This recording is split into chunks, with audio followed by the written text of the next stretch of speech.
بسم اللہ الرحمن الرحیم۔ میرے دوستوں، بھائیوں، اہل دل، اہل ذوق، اہل شوق، سب کو گرو بابو چینل کی طرف سے بہت بہت سلام ہو۔ کافی دنوں بعد ہم اپنا سلسلہ پھر شروع کرتے ہیں۔ تھوڑی سی مصروفیت کی وجہ سے کوئی نئی ویڈیو نہیں ڈال سکے۔ آج ہم مولانا روم کی ایک بہت خوبصورت حکایت، محمود بادشاہ کا قیمتی موتی توڑنے کا حکم اور ایاز کا موتی کو توڑ دینا، اس کی باطنی راز، اس کی حقیقت اور اس کے بارے میں مکمل ہم مولانا روم کی زبانی سنتے ہیں۔ اس میں عاشق کے لیے یار سے جدائی سے بدتر کوئی سزا نہیں بیان ہوگا۔ عشق میں حکم کا مقام، عشق کا سامنے قیمتی چیز کی بھی کوئی اہمیت نہیں۔ ذات کو انجام کا ڈر ہوتا ہے، لیکن مکمل لوگ انجام کا علم رکھتے ہیں، اس لیے انہیں ڈر نہیں ہوتا۔ اور دیکھا دیکھی کا ایمان معتبر نہیں ہوتا، اور ایمان کا تعلق عین الیقین سے ہے۔ یہ سب کچھ اس مولانا روم کی حکایت میں بتایا جائے گا۔ چلیں شروع کرتے ہیں۔ مولانا روم فرماتے ہیں کہ بادشاہ نے ایاز سے کہا، تو میرے حکم کی لذت سے واقف ہے، اس لیے تو مجھ پر جان چھڑکتا ہے۔ بادشاہ نے دربار میں بیٹھے ہوئے سرداروں کے سامنے ایک بہت ہی قیمتی موتی نکالا، اپنے وزیر کو دیکھا اور سب سے پوچھا کہ اس کی قیمت کیا ہوگی۔ وزیر بولا، اس کی قیمت تو سینکڑوں بورے سونا ہے۔ شاہ نے کہا، اسے توڑ دو۔ وزیر بولا، یہ بہت قیمتی ہے، ضائع ہو جائے گا۔ شاہ نے اسے شاباش اور انعام دیا۔ پھر اپنے صاحب سے پوچھا کہ اس موتی کی قیمت کیا ہوگی۔ اس نے کہا، آدھی سلطنت ہوگی۔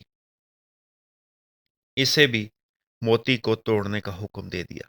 وہ بولا، ایسے قیمتی موتی کو توڑنے سے میرے ہاتھ قاصر ہیں۔ پھر وہ موتی اور امیروں کے پاس سے ہوتا ہوا گیا اور سب نے وہی ایک جواب دیا، کیونکہ وہ سمجھتے تھے کہ بادشاہ یہ جواب سن کر انعام دے رہا ہے اور خوش ہو رہا ہے۔ آخر میں شاہ نے موتی ایاز کو دیا۔ اس نے پہلے امیروں جیسا جواب نہ دیا اور بادشاہ کے ان کو انعامات وغیرہ دینے کے دھوکے میں نہ آیا۔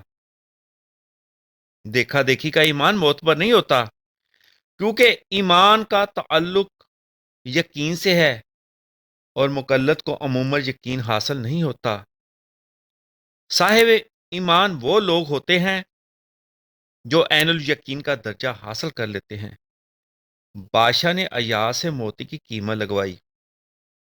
جواب میں ایاز نے کہا، اس کی قیمت کا تعین کیا ہی نہیں جا سکتا۔ بادشاہ نے اسے کہا کہ اسے توڑ دو۔ اس نے آستین میں سے پتھر نکالا اور اسے فوراً توڑ ڈالا۔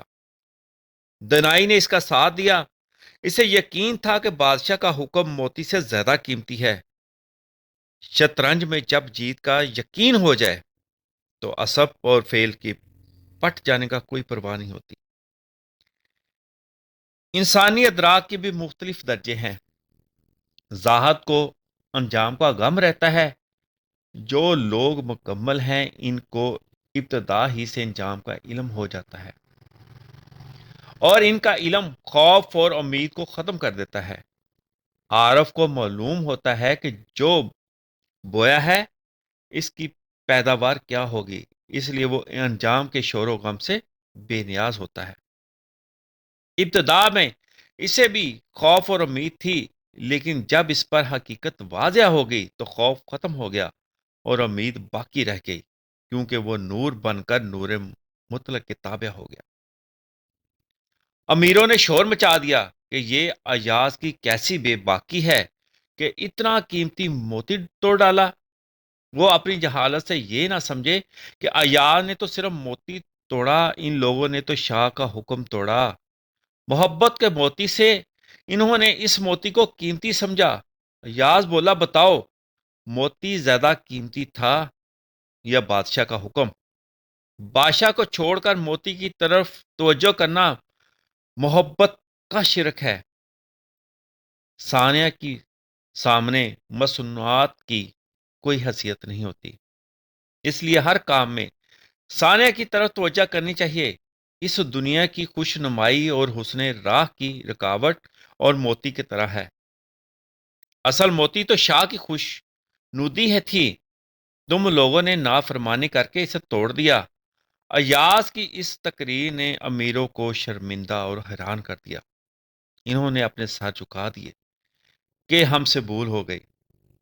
شاہ نے ان سرداروں کی نافرمانی پر ان کے قتل کا حکم دیا اور کہا کہ یہ میری مجلس کے لائق نہیں ہے۔ انہوں نے ایک پتھر کو میرے حکم سے افضل سمجھا۔ ایاز فوراً شاہی تخت کی طرف دوڑا اور اس کے سامنے سر جھکا کر سفارش کرنے لگا۔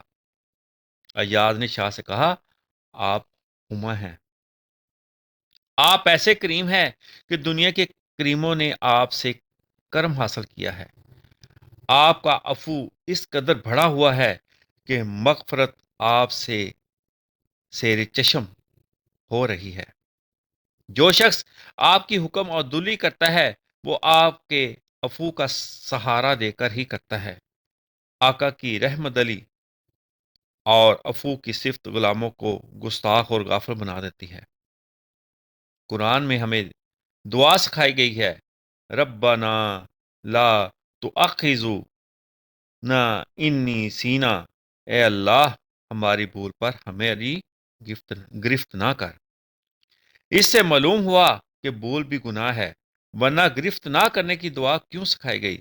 وہ بھول جو بے پرواہی سے ہو قابل مواخذہ ہے، البتہ اگر یاد کرنے کی ساری تدبیریں کر لی گئی ہوں اور پھر بھول ہو جائے تو اس پر گرفت نہیں ہے، اس لیے کہ اس نے پہلی صورت میں وہ اسباب اختیار کیے جو وہ کر سکتا تھا۔ اگر شراب سے مست آدمی جرم کرے اور کہے میں بھول گیا کیونکہ بے خود تھا اس لیے معذور تھا، تو حاکم اس سے یہی کہے گا کہ بے خودی کا سبب تو نے اختیار کیا تھا، تو نے جان بوجھ کر اپنا اختیار ختم کیا، اس لیے تو معذور نہیں ہے۔ ہاں، اگر اللہ نے تجھے مست کیا ہوتا تو ہمارا آقا ہوتا۔ ایاز نے کہا، اے شاہ دنیا کے سب مافیاں تیرے عفو کی ثنا گو ہیں۔ اے انسان، اس کا کوئی ہمسر نہیں ہے، اس کا ہم صرف قرار دینے سے بچتے رہو۔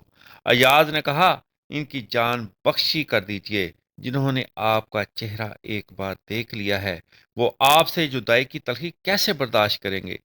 یہ آپ کے عاشق ہیں، اور عاشق کے لیے یار کی جدائی سے بدتر اور کوئی سزا نہیں۔ آپ ان کو فراق کی سزا نہ دیں، وصل میں جان دے دینا فراق کی زندگی سے بہتر ہے۔ اللہ پاک ہمیں اپنے شاہ کا حکم توڑنے سے بچائے، اور اس کے سامنے کوئی قیمتی چیز نہیں ہے اس دنیا کی۔ جب وہ حکم کرتے تو آپ خوش قسمت ہیں، اور اس حکم پر عمل پیرا ہونا فرض ہے۔ اللہ پاک ہمیں اس پر عمل کرنے کی توفیق دے۔ آمین، آمین، آمین۔